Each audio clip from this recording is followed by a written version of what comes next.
നമസ്കാരം. പെരുമഴക്കാലം കേരളത്തിൽ വരാൻ പോവുകയാണ്. വൻ ദുരന്തങ്ങൾ ഉണ്ടാകാം. കൊടുങ്കാറ്റ്, വൻ പ്രളയം ആശങ്കയോടുകൂടി കേരളം മുന്നോട്ട് പോവുകയാണ്.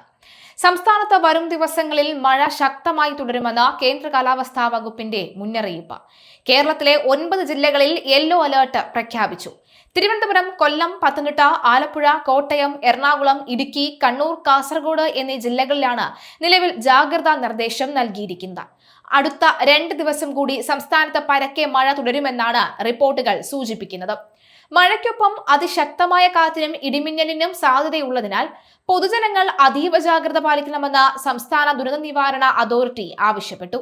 ശക്തമായ കാറ്റിൽ മരങ്ങൾ കടപുഴകി വീഴാനും മരച്ചില്ലകൾ ഒടിഞ്ഞു വീഴാനുമാണ് സാധ്യതയുള്ളതിനാൽ കാൽനട യാത്രക്കാരും വാഹനമോടിക്കുന്നവരും പ്രത്യേകം ശ്രദ്ധിക്കണം എന്നുള്ള മുന്നറിയിപ്പ് വരികയാണ്.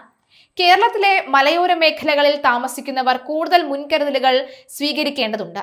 തുടർച്ചയായ മഴ മലയോരങ്ങളിൽ ഉരുൾപൊട്ടൽ, മണ്ണൊലിച്ചിപ്പ്, അതുപോലെ തന്നെ പെട്ടെന്നുള്ള വെള്ളപ്പൊക്കം എന്നിവയ്ക്ക് കാരണമായേക്കാം എന്നതിനാൽ ഔദ്യോഗിക മുന്നറിയിപ്പുകൾ അനുസരിച്ച് മാറി താമസിക്കാൻ ഉൾപ്പെടെയുള്ള നടപടികൾ എത്രയും വേഗം തന്നെ എടുക്കേണ്ടതാണ്. കരുതിയിരിക്കുക. കാലവർഷം വൻ നാശം വിതച്ച കേരളത്തിൽ ഉടൻ എത്താനുള്ള സാധ്യതയുണ്ട്. കഴിഞ്ഞ വർഷത്തേക്കാൾ കാറ്റും മഴയും പ്രളയവും ഉരുൾപൊട്ടലും ഇക്കൊല്ലം ഉണ്ടാകുമെന്നാണ് മുന്നറിയിപ്പുകൾ. അടുത്ത 5 ദിവസങ്ങളിൽ കേരളത്തിലും മാഹിയിലും ഒറ്റപ്പെട്ട ഇടങ്ങളിൽ ഇടിമിന്നലോടുകൂടിയ മഴയ്ക്കും മണിക്കൂറിൽ 40 മുതൽ 50 കിലോമീറ്റർ വരെ വേഗതയിൽ വീശിയേക്കാവുന്ന ശക്തമായ കാറ്റിനും സാധ്യത എന്ന് കാലാവസ്ഥാ വകുപ്പ് അറിയിച്ചിട്ടുണ്ട്. കേരളത്തിൽ കാലവർഷം ഇത്തവണ നേരത്തെ എത്തുമെന്ന് ഇന്ത്യൻ കാലാവസ്ഥാ വകുപ്പ് അറിയിക്കുന്നു. ഈ മാസം 26-ന് കേരളത്തിൽ കാലവർഷം എത്താനാണ് സാധ്യതയെന്ന് കാലാവസ്ഥാ നിരീക്ഷണ കേന്ദ്രം അറിയിച്ചിട്ടുണ്ട്. സാധാരണയായി ജൂൺ 1-നാണ് കേരളത്തിൽ കാലവർഷം ആരംഭിക്കാറുള്ളത്. കഴിഞ്ഞ 2 വർഷവും ഇത് നേരത്തെ തന്നെയായിരുന്നു. 2024 മെയ് 30-നും കഴിഞ്ഞ വർഷം മെയ് 24-നുമായിരുന്നു സംസ്ഥാനത്ത് കാലവർഷം എത്തിയത്.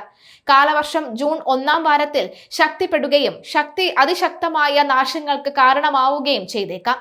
കേരളത്തിന് ലഭിക്കുന്ന ആകെ മഴയുടെ 70% ജൂൺ മുതൽ സെപ്റ്റംബർ വരെയുള്ള ഈ സീസണിലാണ് ലഭിക്കുന്നത്. കൂടാതെ നിലവിൽ കേരളത്തിൽ അനുഭവപ്പെടുന്ന കടുത്ത ചൂടിന് ആശ്വാസം ലഭിക്കാനും കാലവർഷത്തിന് സാധിക്കും. തെക്കു പടിഞ്ഞാറൻ കാലവർഷം കരയിൽ ആദ്യം കടക്കുന്നത് കേരളത്തിലാണ്. ആൻഡമാൻ നിക്കോബാർ ദ്വീപുകളിൽ നിന്ന് കാലവർഷം എത്തുമെന്നാണ് പ്രവചനം. ഇവിടെ നിന്നും മഴ കേരളത്തിലേക്ക് കടന്നുവരാൻ 10 ദിവസമെടുക്കും. ഇന്ന് മുതൽ 2 ദിവസം തിരുവനന്തപുരം മുതൽ എറണാകുളം വരെയുള്ള ജില്ലകളിൽ കനത്ത മഴ പ്രതീക്ഷിക്കുന്നുണ്ട്.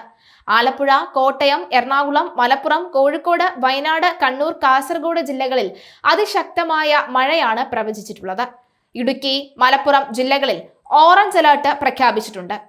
ഒറ്റപ്പെട്ടിടങ്ങളിൽ അതിശക്തമായ മഴയ്ക്കുള്ള സാധ്യതയാണ് പ്രവചിച്ചിരിക്കുന്നത്. അടുത്ത 24 മണിക്കൂറിനുള്ളിൽ കാലവർഷം ബംഗാൾ ഉൾക്കടലിന്റെ തെക്കൻ ഭാഗങ്ങൾ, ആൻഡമാൻ കടൽ, ആൻഡമാൻ നിക്കോബാർ ദ്വീപുകൾ എന്നിവിടങ്ങളിൽ എത്താൻ സാധ്യതയുണ്ട്. തെക്കു പടിഞ്ഞാറൻ ബംഗാൾ ഉൾക്കടലിനും അതിനോട് ചേർന്നുള്ള മധ്യ പടിഞ്ഞാറൻ ബംഗാൾ ഉൾക്കടലിനും മുകളിലായി ശക്തി കൂടിയ ന്യൂനമർദ്ദം നിലനിൽക്കുന്നതിനാൽ കേരളത്തിൽ ശക്തമായ മഴ പെയ്യും. ലക്ഷദ്വീപിലും യെല്ലോ അലേർട്ട്, ഒറ്റപ്പെട്ട ശക്തമായ മഴയ്ക്കുള്ള സാധ്യതയാണ് പ്രവചിച്ചിട്ടുള്ളത്. 24 മണിക്കൂറിൽ 64.5 മില്ലിമീറ്റർ മുതൽ 115.5 മില്ലിമീറ്റർ വരെ മഴ ലഭിക്കുന്ന സാഹചര്യത്തെയാണ് അതിശക്തമായ മഴ എന്നതുകൊണ്ട് കേന്ദ്ര കാലാവസ്ഥാ വകുപ്പ് അർത്ഥമാക്കുന്നത്. മധ്യ കേരളത്തിലും തെക്കൻ കേരളത്തിലും ഇന്ന് ശക്തമായ വേനൽ മഴയ്ക്ക് സാധ്യതയുണ്ട്. ഇടുക്കി, മലപ്പുറം, വയനാട് ജില്ലകളിലാണ് സമീപകാലത്ത് ഏറ്റവും അധികം പ്രകൃതി ദുരന്തങ്ങൾ സംഭവിച്ചത്. കോട്ടയം, പത്തനംതിട്ട, തിരുവനന്തപുരം ജില്ലകളിലും ദുരന്ത സാധ്യതയുള്ള പ്രദേശങ്ങൾ ഏറെയാണ്. വയനാട് ജില്ലയിലെ മുണ്ടക്കൈ, ചൂരൽമല എന്നിവിടങ്ങളിൽ ഭയാനകമായ ഉരുൾപൊട്ടൽ ഒരു ഗ്രാമപ്രദേശം ഒന്നാകെ തന്നെ ഭൂപടത്തിൽ നിന്ന് മാഞ്ഞുപോയത് നമ്മൾ കണ്ടതാണ്. ഇതിൽ സംഭവിച്ച ജീവനഷ്ടം എത്രയെന്ന് ഇന്നും തിട്ടപ്പെടുത്തിയിട്ടില്ല. സംസ്ഥാനത്തെ ഒന്നാകെ വേദനിപ്പിച്ച 2018-19 വർഷങ്ങളിലെ പ്രളയങ്ങൾക്കും പുത്തുമല, കവളപ്പാറ, പെട്ടിമുടി, കൂട്ടിക്കൽ ഉരുൾപൊട്ടലുകൾക്കും ശേഷം ദുരന്തഭീതിയുടെ നെഞ്ചു പൊട്ടിപ്പോയ അല്ലെങ്കിൽ നെഞ്ചുലപ്പ് ഉണ്ടാക്കിയ ഓരോ മഴക്കാലത്തെയും സംസ്ഥാനം അഭിമുഖീകരിക്കുന്നത്. കടുത്ത വേനലിന് ശേഷം കാലവും കോലവും തെറ്റിപ്പെയ്ത മഴ ഈ വർഷവും മലയാള നാടിനെ പ്രളയത്തിൽ മുക്കുമോ എന്ന ആശങ്ക അന്തരീക്ഷത്തിൽ നിലനിൽക്കുകയാണ് വയനാട്ടിൽ നിന്ന് നിലവിളികൾ ഉയരുന്നത്. 2020 ഓഗസ്റ്റ് 7 രാത്രി 10:00 ഇടുക്കിയിലെ പെട്ടിമുടിയിൽ ഉരുൾപൊട്ടൽ ഉണ്ടാകുന്നത്. ഒലിച്ചിറങ്ങിയ വെള്ളത്തിനൊപ്പം ഇടുക്കി പെട്ടിമുടി മലയടിവാരത്തെ 4 തൊഴിൽ ലയങ്ങൾ ഒന്നിച്ച് ഒലിച്ചുപോയി. ദുരിതത്തിൽ 70 പേർ മരിച്ചു. 2019 ഓഗസ്റ്റ് 8-നാണ് മലപ്പുറത്തെ മലയോര മേഖലയായ കവളപ്പാറയിൽ ഉരുൾപൊട്ടുന്നത്. കവളപ്പാറയിലെ മുത്തപ്പൻ കുന്നിനെ വിഴുങ്ങിയ ഉരുൾപൊട്ടലിലും പ്രളയത്തിലും 59 ജീവനുകളാണ് നഷ്ടമായത്. കവളപ്പാറ ഉരുൾപൊട്ടലിന്റെ അന്നു തന്നെയാണ് വയനാടിനെ ഈ ദുഃഖത്തിലാഴ്ത്തി പുത്തുമല ദുരന്തവും ഉണ്ടാകുന്നത്. 2019 ഓഗസ്റ്റിലുണ്ടായ ഈ ദുരിതത്തിൽ 17 പേരാണ് മരിച്ചത്. 50-ലേറെ വീടുകൾ ഒലിച്ചുപോയി. 2001 നവംബർ 10-നാണ് തിരുവനന്തപുരം ജില്ലയിലെ നെയ്യാറ്റിൻകര താലൂക്കിൽ അമ്പൂരിയിൽ ഉരുൾപൊട്ടൽ ഉണ്ടാകുന്നത്. 6 കുടുംബങ്ങളിലായി 30 പേരാണ് അന്ന് മരിച്ചത്. 2021 ഒക്ടോബർ 16-ന് ഉച്ചയ്ക്കാണ് കോട്ടയം ജില്ലയിലെ കുട്ടിക്കലിലും സമീപം പഞ്ചായത്തായ ഈ കൊക്കയാറിലും ഉരുൾപൊട്ടൽ ഉണ്ടാകുന്നത്. 21 ജീവനുകളാണ് ഉരുളിൽ അന്ന് പൊലിഞ്ഞത്. അങ്ങനെ എത്രയോ ജീവനുകൾ.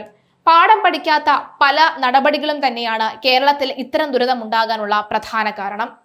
മലയോര മേഖലകളിൽ ഉണ്ടാകുന്ന വലിയ തോതിലുള്ള വനനശീകരണവും അതുപോലെ തന്നെ പെട്ടെന്ന് മഴവെള്ളം ഒലിച്ചു വരുന്ന അല്ലെങ്കിൽ മലവെള്ളം ഒലിച്ചു വരുന്ന രീതിയിലുള്ള നീക്കവും ഒക്കെ തന്നെയാണ് ഒറ്റ അടിക്ക് അല്ലെങ്കിൽ ഒരു പുഴയുടെ ഇരട്ടി അധികം ശക്തിയോടുകൂടിയാണ് മലവെള്ളം ഒലിച്ചു വരുന്നത്.